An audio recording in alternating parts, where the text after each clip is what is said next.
Hey everyone, it's Pano Fimis, the Niagara IceDogs. I just want to say hi. Hope everyone's staying safe and healthy, and I can't wait to see you when puck drops again. This is Futures Watch. Pano Fimis, the second overall pick at the 2020 OHL Priority Selection to the Niagara IceDogs, joins me now. Pano, how's it going? I'm doing well, thank you. How are you? I'm doing well as well. So when I spoke to you shortly after the draft, all those months ago, you were pretty speechless upon being chosen second overall by the IceDogs. And now that all this time has passed, you've probably kind of gotten to know the team a bit more. What's the excitement level like now? Yeah, for sure. I'm super excited. All the suspense with COVID and being held back just keeps building up more and more. But it's been overall a great experience this far, getting to know all the staff members, my teammates, and whatnot. So overall, it's been pretty good, and I've let it sink in. But it's not real until it really happens. So hopefully, we can get things going soon. And of course, that made you the highest ever draft pick in Niagara IceDogs history. That's got to be a pretty special title to hold, right? Yeah, for sure. But there's many great players that have been drafted through the organization. So it's also an honor to be part of that list. Of course. Well, you mentioned, getting to know all your teammates. Obviously, can't really meet as a group in person right now, but getting to know the team online over the past little while, is there anyone who's kind of taken you under their wing a bit, or is there anyone you've gotten particularly close with so far? You know what? I got to be honest. Everyone's been great. I think everyone's shown that they've taken charge and reached out and just made sure that I'm okay, and if I ever need anything, to reach out to them. So I can't really choose one person specifically, but overall, everyone's been great to me and no complaints. Hey, that's really great to hear. What has the communication been like between teammates and between the coaching staff right now? Yeah, for sure. Joey and Billy, they've been very vocal, sending out texts weekly, I guess you could say, just checking in, making sure that things are all going smooth, I guess, from my end here, and just keeping us updated on any new news. But in terms of teammates, everyone's reached out. I've had some conversations with a few of them, but it's been pretty good. Great. Well, you've described yourself as this two-way centerman. You play this 200-foot game. How do you feel you'll be able to make the biggest impact in Niagara come puck drop? Yeah, for sure. Just bring all those attributes to Niagara, of course. Just do what I do best. Stick to my game. Don't do anything special. Stick between the boundaries, and I think we'll be good to go. I see my game fits really well with our structure and the way that the coaching staff expects us to play. So I'm just going to bring all my skill sets to the table and see how things pan out. And of course, you're a self-described lead by example kind of guy. I know you're the rookie right now, but how do you feel you can kind of start to contribute as a leader, and how are those leadership qualities kind of seeping through? Yeah, going into my rookie year, obviously you don't want to step in and just kind of think that you're going to run the place, of course. So my expectations are very high for myself, but also for our team. And I'm going to come into this year just soaking in everything, of course, and learning as much as I can. Obviously, being a leader is part of my thing, and it's very important to me. But at the same time, it's important to learn from the older guys, take all the goods, the bads, stuff like that, and then maybe contribute to that the following year, right? But my main goal is to absorb as much information as possible and apply that to myself. And in absorbing all this information, I'm guessing you're kind of being fed some new workouts, some new systems, some new ideas of what the game plan is going to be like when the puck finally drops. What are some of the biggest pieces of information that you've been able to learn over these past few months? Yeah, honestly, just trying to stay humble here and know my role. That's going to be a big thing, especially coming to a new team, new organization, new faces. I haven't really done that in recent years, especially being on the same team for 7 years.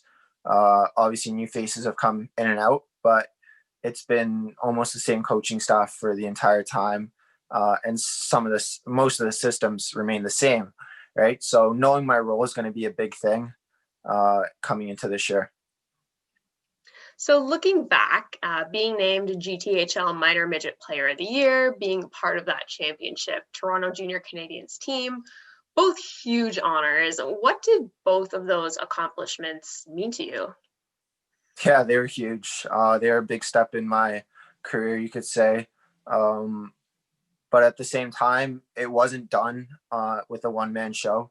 I had a lot of people supporting me behind me, including my family, my teammates, my coaches.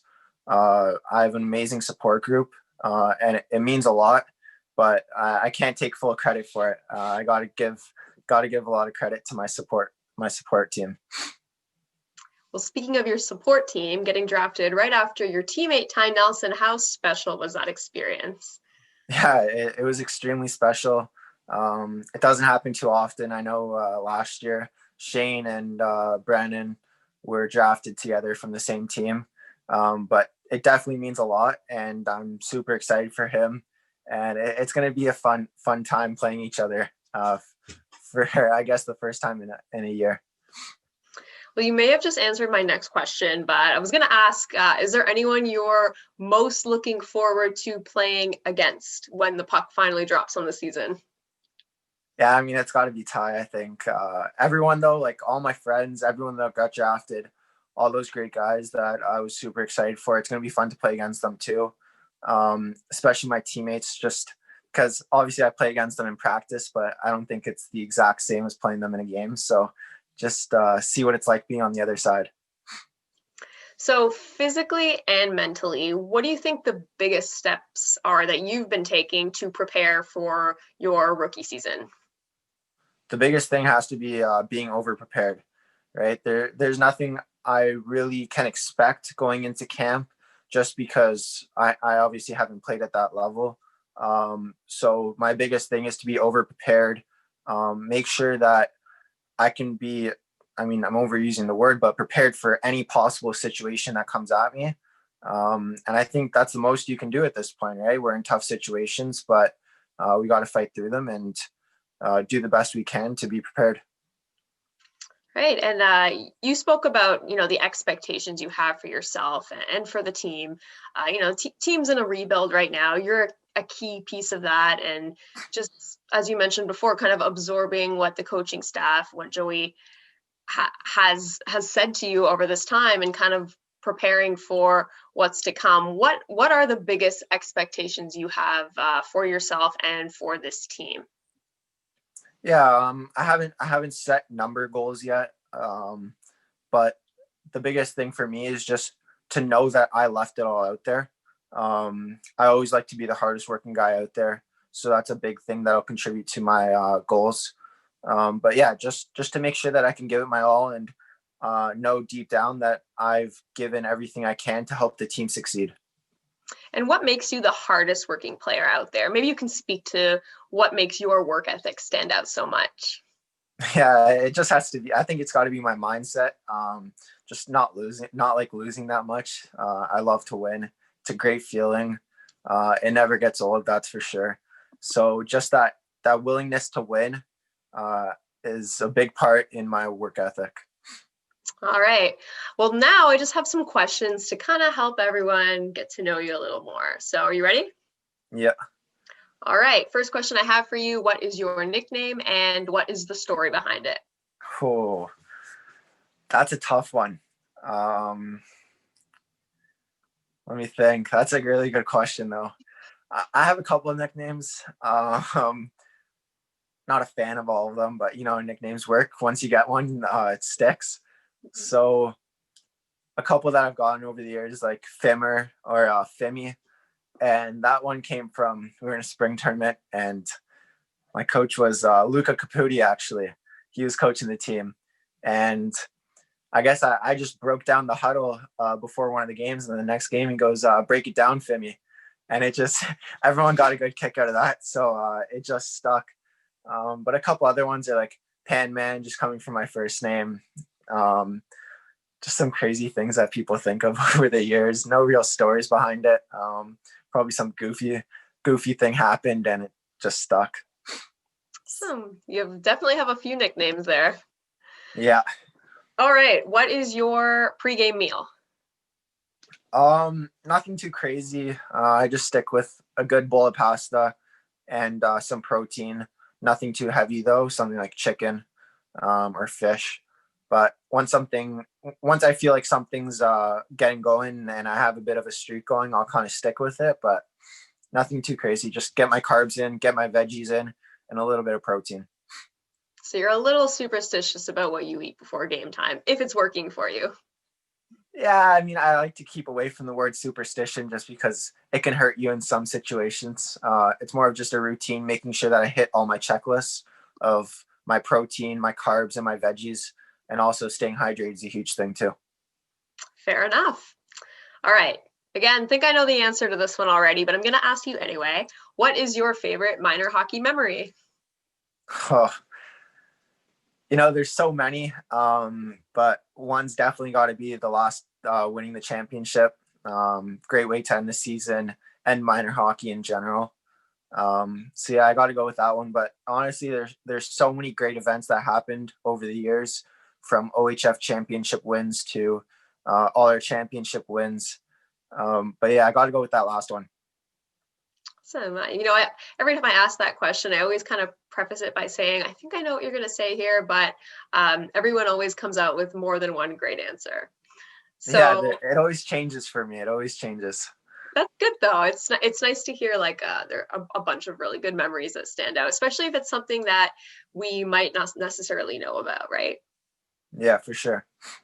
So, what excites you most about the idea of playing and living in Niagara? Everything, honestly, everything. It's going to be a totally new experience for me. It's a new chapter in my career, in my life. So it's going to be really exciting just to being in a new environment, playing for a new team, and also being in front of 5,300 fans sitting behind me is going to be pretty cool too. Because the only time I've really experienced that was in Switzerland at the Youth Olympics. But other than that, it's going to be pretty neat. So, we talked about your pregame meal. Do you have any pregame rituals? If so, what are they? Like I said, no superstitions, but just taping my sticks, making sure they're all ready, making sure I'm in a good mood, getting some good stretching in, making sure that I'm prepared when I hit the ice, I'm ready to go. Who's your favorite minor hockey coach? Oh, that's a great question. Pulling out all the tough questions. Yeah, seriously. All my coaches throughout JRC, they were unreal coaches. They had a big influence in my career as a player and as a person. So I got to give a shout out to all of them, starting from Fonzie to Mike Aslin to Johnny Winstanley, Danko, Dave McKenna. Got to throw in Coach Red there too. But all of them have been great to me, and I'm super fortunate that I crossed paths with them and they were able to help me through my career. But if I was to have to choose one, I'm not sure if he's going to like me for this, but it's got to be my dad. He coached me when I was younger up until I was, I don't even know, 8 or 9. Yeah, and he's got to be one of the best coaches I've had. Oh, I'm sure he's going to love that. Yeah, honestly, he's still a coach to me, right? He's a father, but he's also a coach, and he continues to coach me and help me grow. Absolutely. So are you usually the guy with the aux cord in the locker room? And if so, what is your go-to music? Unfortunately, I am not. I do have a say. Well, I did have a say in some of the songs that were played, but I am not responsible for the aux cord. It is a huge responsibility, in my opinion, and I leave that to someone else. Let them take all the heat for playing a good song or a bad song. But yeah, no, it's fun, but it's not me. No. Really appreciate your honesty with that. It is a huge responsibility. Definitely. Which road OHL arena are you most looking forward to playing in? Jeez, you weren't joking when you were pulling out all the hard questions today. Jeez. Um, I honestly can't really choose one, right? I haven't been to many, but Oshawa's up there. They were one of the few rinks that I visited, and they had an incredible fan base. I'm not sure if they reach Niagara's fan base, but they're up there, and it's going to be pretty cool to play in their barn. Excellent. We kind of touched on this a bit, but just as a bit of a recap, describe yourself as a player. Yeah, I'm an energetic player. Like you said, I play a full 200-foot game, but I like to shoot the puck, move the puck. And yeah, I'm overall a great leader in my opinion. And like we also said, my work ethic's up there too, and it's a huge part of my game. And those are all things I'm going to bring to the table this year. Which player do you model your game after? Yeah, I mean, I've said this a lot, but it's Jonathan Taves. I find like I see my game in his, and it kind of goes hand in hand. But recently, I've been watching Travis Konechny as well, and I find I'm starting to see my game in his as well. The way that he works, his grittiness, his ability to win faceoffs, his scoring touch too. I know he had a hat trick the other night. So all those great things. All right, and last but not least, I know number 17 is your favorite number. Is there a story behind that? Really, there's nothing too crazy. It is my birthday number though. I was born on June 17th. And as well, when I was younger, I'd seen quite a few clips of Wendell Clark, and he kind of had a little bit of a background in choosing that number. And I was actually fortunate enough to grab a quick picture with him at the Prospects game. So awesome.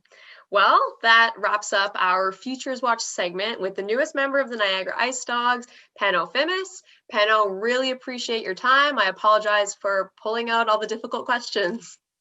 it's all good. I appreciate it. Thank you. Thank you.